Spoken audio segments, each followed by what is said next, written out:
Hamas is a Palestinian acronym for the Islamic Resistance Movement.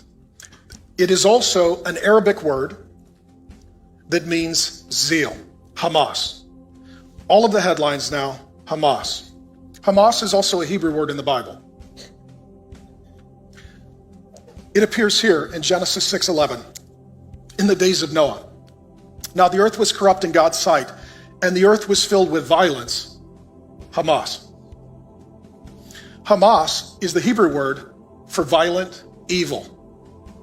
And that word filled is sometimes translated, including in Jeremiah, if memory serves me correct, as possessed.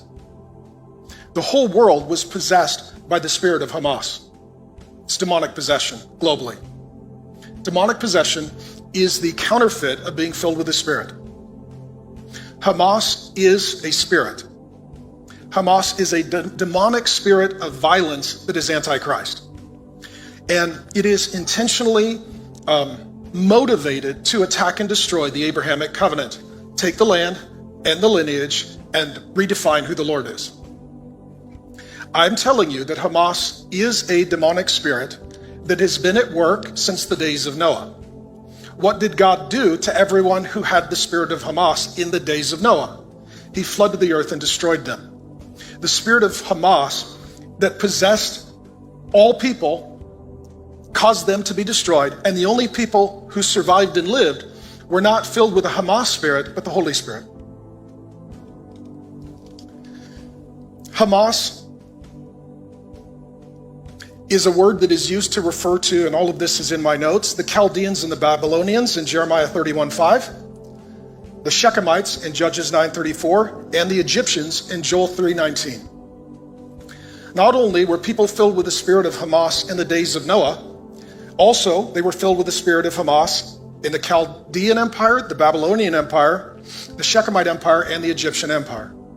The point is this: people come and go, but the demons remain the same. The spirit of Hamas is always working in and through nations, governments, and peoples to bring about possession of the land, ending of the lineage, and destruction of the plan of the Lord. Hamas is a demonic and powerful warrior spirit. And when you see Hamas being celebrated globally, know that that is worship and it is spiritual warfare. Now, back to the story. Sarah, Hagar, Isaac, Ishmael. Conflict in the home. Abraham is the father of two sons, and there's only one covenant. Which son will inherit the promise of the covenant? There's conflict between the wives, conflict between the sons. Sarah decides to kick Hagar out of the house. Are you ready?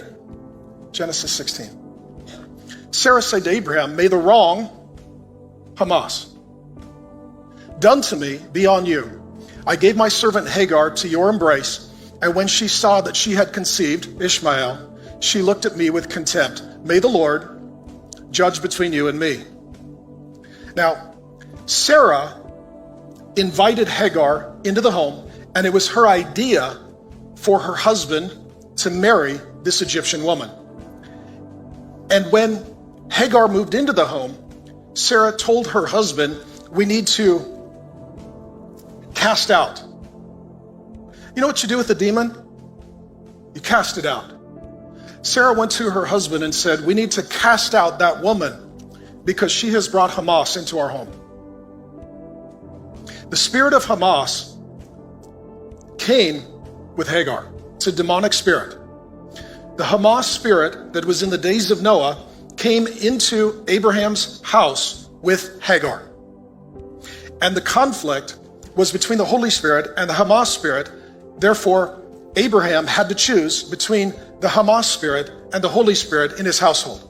He chose the Holy Spirit and his wife Sarah and their son Isaac, and he cast out, like a demon, Hagar and the Hamas spirit along with her son Ishmael. Are you following me? Okay. This is very deep revelation. And the Bible doesn't just tell us what happened, but what always happens. And we don't just look at the Bible, we look through the Bible to make sense of the world in which we live.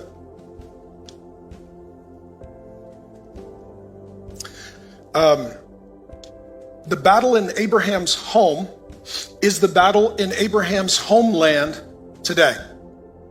The Hamas spirit versus the Holy Spirit, and they cannot coexist.